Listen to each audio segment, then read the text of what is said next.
Hello, welcome to News Round, where we do your recap of stories that made headlines during the week. Coming up, President Bola Tinubu declines assent to bill seeking extension of legislative officers' tenure. And the Senate confirms appointment of Justice Kudirat Kekereekun as substantive Chief Justice of Nigeria after screening. APC's Monday Okpebolo emerges winner of Edo governorship election as declared by INEC. Plus, Israel and Hezbollah attacks continue despite international pressure for ceasefire in Lebanon. I'll begin News Round with the President declining assent to a bill seeking to extend the tenure of the service of legislative officers at the National Assembly, as well as the 36 state houses of assembly from 35 to 40 years, and their retirement age from 60 to 65 years. President Bola Tinubu's declined assent was conveyed in a letter read on the floor of the upper legislative chamber by the President of the Senate, Godswill Akpabio. After 8 weeks of recess, lawmakers resume legislative sitting led by the President of the Senate, Senator Godswill Akpabio. The Senate President launches into the various correspondences from the presidency. Appointment of Chief Justice of Nigeria. I have the honor to forward the nomination of Honorable Justice Kudirat Motomori Olatokunbo Kekereekun, CON, for confirmation as Chief Justice of Nigeria. Senator Akpabio also announced President Tinubu's refusal to assent to the retirement age bill. In respect of the harmonized retirement age for the legislative officers of the National Assembly of the Federal Republic of Nigeria bill passed by the National Assembly and forwarded to me for assent. Upon thorough examination and careful consideration, I have decided to withhold my assent to the bill.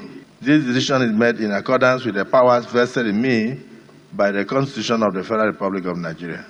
The bill, which sought to extend the service years of hundreds of workers who are due to exit the legislative system from 2024, was introduced under the 8th Assembly and has consistently hit the rocks before the current decline. A minute's silence is then held in honor of the late Senator Ifeanyi Ubah. Rest in perfect peace. In a welcome address, the President of the Senate vowed to focus on the challenge of security while reassuring Nigerians of the Senate's swift response to the current economic hardship. We want Nigerians to know that their struggles are not lost on this Senate. Our sacred duty as your earnest representatives remain to respond with the urgency and compassion that the current situation deserves. We must, as senators, prioritize the issues of security of our great nation, ensuring that every citizen can walk down any street in this country without fear. The Senate has adjourned its legislative sitting on the first day of plenary before the stipulated time to mourn a former colleague, Senator Ifeanyi Ubah, who passed late July. On Wednesday, when they reconvene, the lawmakers will consider, among other things, for confirmation, the appointment of Justice Kudirat Kekereekun as the Chief Justice of Nigeria. From the National Assembly, Gloria Umezuke, Channels Television News. Meanwhile, the Senate confirmed the appointment of Justice Kudirat Kekereekun as the substantive Chief Justice of Nigeria. The confirmation follows the conclusion of the screening process by lawmakers. Justice Kekereekun pledged to uphold the integrity of the judiciary, the rule of law, defend the Constitution, and ensure zero tolerance for corruption. Lawmakers reconvene on the second day of plenary for the week, with the fundamental business of the day being the confirmation of appointment of Justice Kudirat Kekereekun as the Chief Justice of Nigeria. The Senate then suspends its rules to admit the acting CJN, who is accompanied by other senior judicial officers.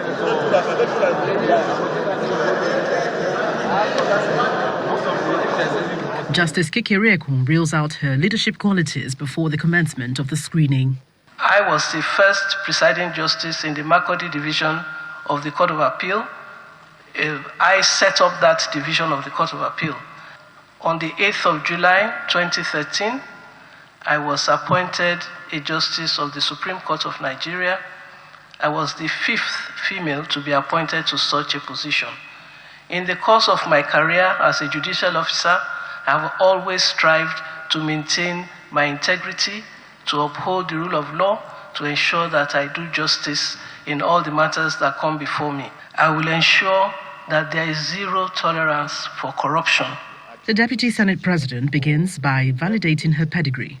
In doing well in all assignments given to you, we've seen that over the years.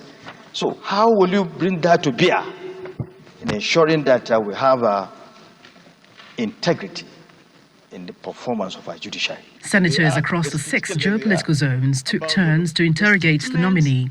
The abuse of ex parte order and interim injunctions is also a major concern for lawmakers. I would like to ask you, is the hand of the judiciary tight in the possibility of not meting out sanction, in making sure that it's criminalized? Where this power to issue ex parte orders is abused, those found responsible will be dealt with decisively. The barrage of interrogation continues and becomes intense as one lawmaker asks the CJN to identify corrupt Nigerians following comments made by a former British Prime Minister in 2016. Are the senators corrupt? Is the judiciary corrupt? Which of them, which of the Nigerians is David Cameron referring to? I want to believe that his question was rhetorical, and I have, I think, the permission of His Excellency to pass it over. Improving access to justice and decongesting the nation's prisons were questions the justice responds to in the affirmative. She is then asked to take a bow and leave. The upper chamber subsequently affirms her appointment. Those in favor say aye. Those against say nay. The ayes have it. The latest confirmation by the lawmakers ramps up anticipation for more cogent reforms within the judiciary that would benefit both the rich and the poor. Meanwhile, the Senate has scaled through second reading a bill seeking approval of 288 billion naira for the FCT supplementary budget. From the National Assembly, Gloria Omezuke, Channels Television News. And the federal government is promising to ensure that Nigerians in diaspora, especially those in the United States, Canada, and the United Kingdom, enjoy seamless acquisition of their passports. The Minister of Interior, Mr. Oluvimi Tunji-Ojo, gave the assurance while addressing a special news conference in Abuja to mark his first year in office. The minister says with the activation of the automated application system, Nigerians will also, from October this year, acquire their passports without stress. Heads of agencies under the Ministry of Interior, media practitioners, and other stakeholders converge on the Ministry of Interior for a news conference by the minister to mark his first year in office. The clearance of all backlogs of pending passport is one of the areas the minister highlights as his achievement. However, he is working on the second phase of his plan for the seamless acquisition of passports by all Nigerians. In order to be able to combat corruption, it's important that we reduce human contact as much as possible. And of course, people want to be in their homes. People want their passport offices to be on their phones. People want to be able to, you don't want to cancel a day's job to go to Gwagwalada, or you want to go to Kenja in Korea because you want to do passport. You want to be able to renew your passport. And that led us to what we call the contactless biometric solution. The increase in the passport fees is also addressed by the minister. Booklet is imported, which is dollar denominated. And at a time, and when you look at the dollar denominated, the conversion rate of the dollar, there is no way the old price wouldn't have led to subsidy. As a matter of fact, it was leading to subsidy. And we can't do that. That's why you realize that we didn't increase the price of the passport in diaspora, because the passport price in diaspora is dollar denominated. On the suspension of some officials of the Nigerian Correctional Service over allegations of misconduct, the minister assures that all culprits will be sanctioned. Be rest assured, please, let's be patient for investigations to be done, and be rest assured, nobody will be shielded and nobody will be protected. And also for you to know how determined we are. Of the 4 people we suspended yesterday, only 2 has to do with Bobrisky. The other two, one is the in charge of Kuje, and the other one is a staff of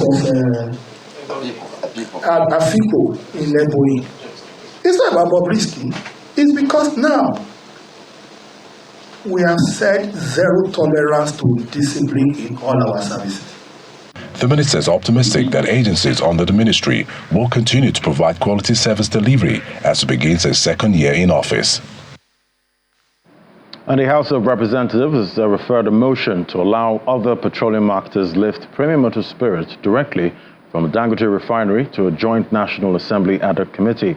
The motion was raised by Honorable Oboko Ofoji, who argued that the coming on board of the Dangote refinery points Nigeria in the direction of self-sufficiency in PMS production. Similarly, the House of Reps has passed a resolution to investigate allegations of bribery against the Economic and Financial Crimes Commission. It's the final plenary of the week in the House of Representatives.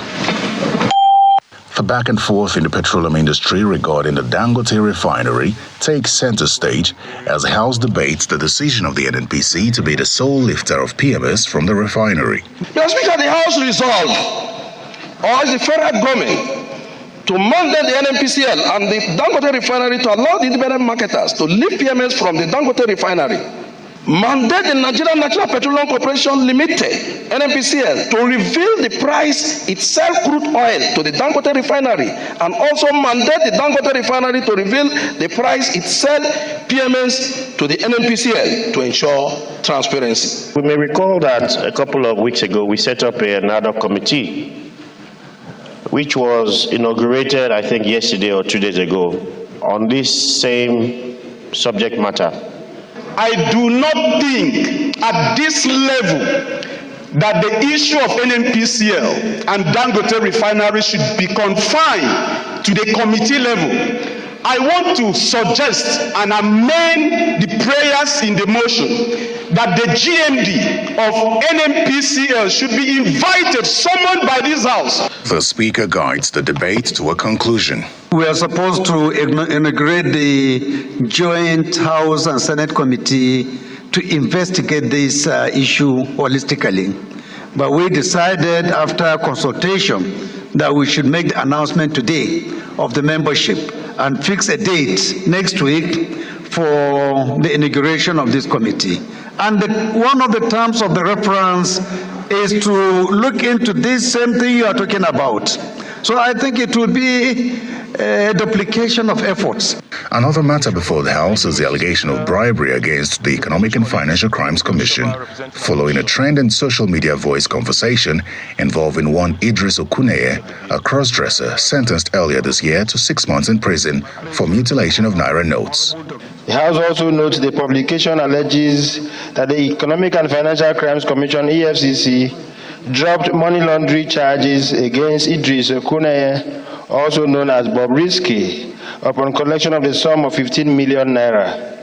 This House further notes that the publication alleges that the Idris Okuneye, upon conviction for abuse and defacing of the naira by the court, did not serve his time at the Nigeria Correctional Service, but was lodged outside the confines of the service. The motion is adopted and an investigation is to follow immediately.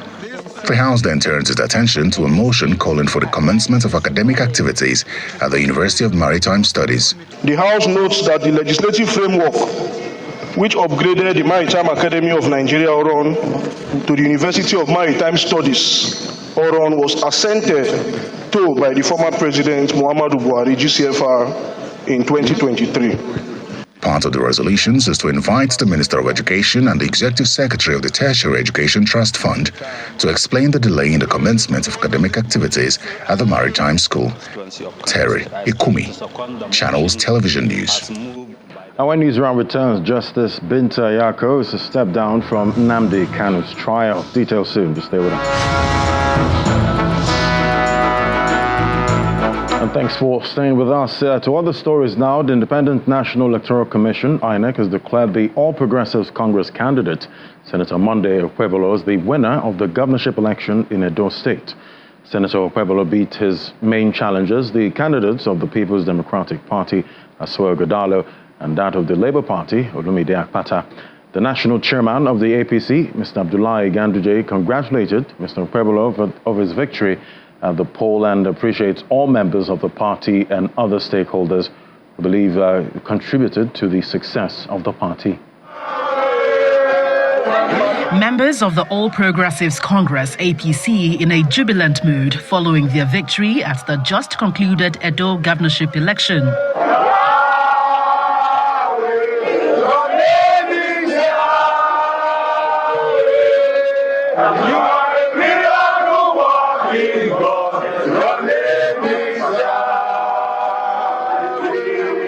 The governor-elect acknowledges the votes and vows to fulfill his campaign promises to the people of the state. I would like to emulate what Akpabio has done in Akwa Ibom State.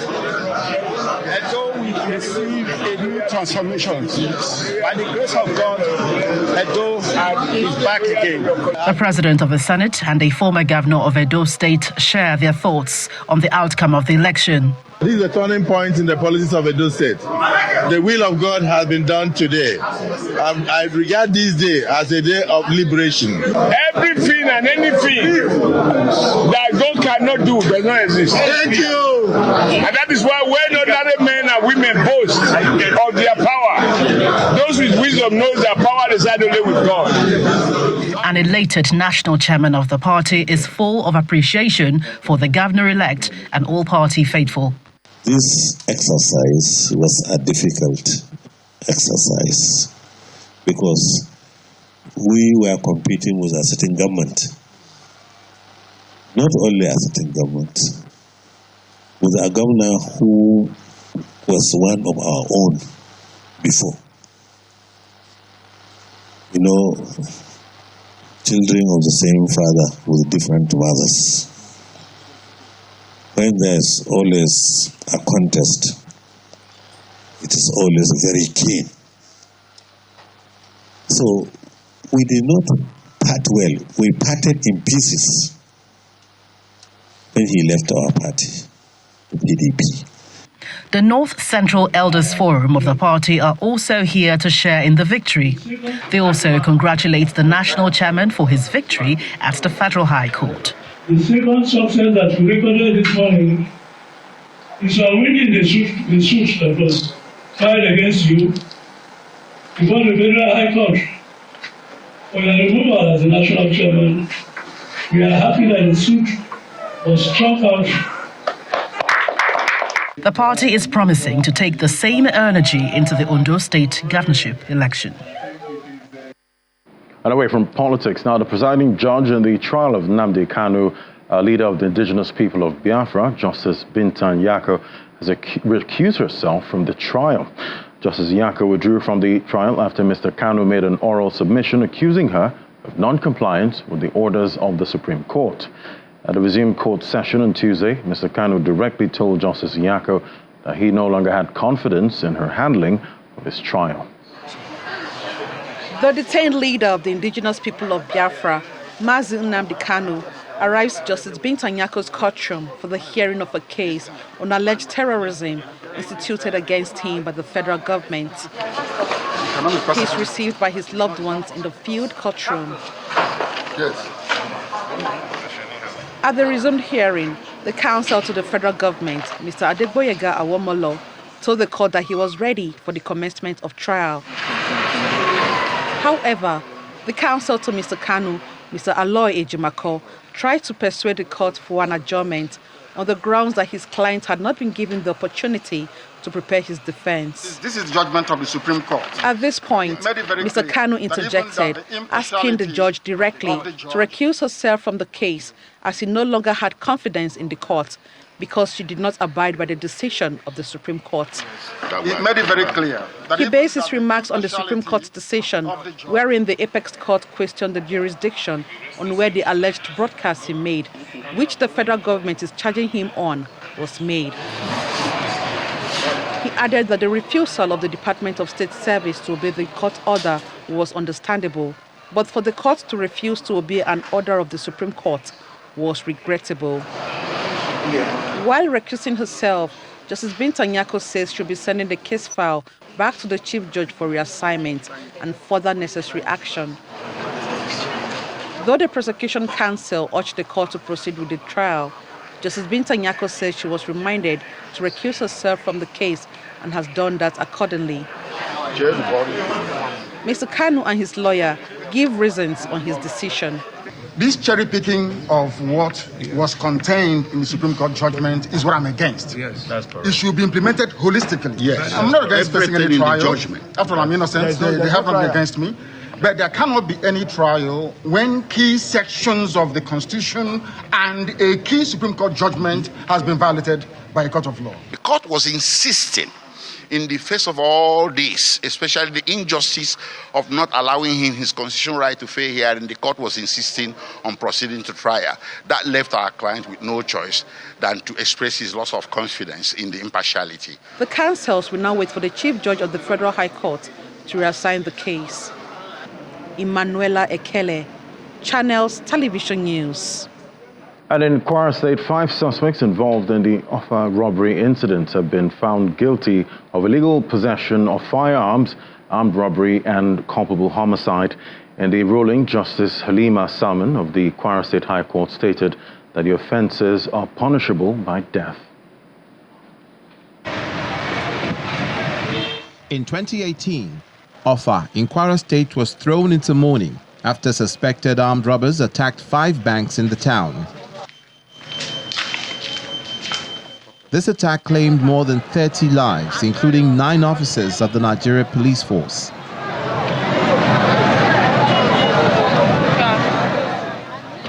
The suspects were arrested and charged to court, but several adjournments owing to COVID and non-availability of the judge stalled the judgment. Why are you standing there? Now the court is set to decide the fate of the 5 suspects who have pleaded not guilty to the charges.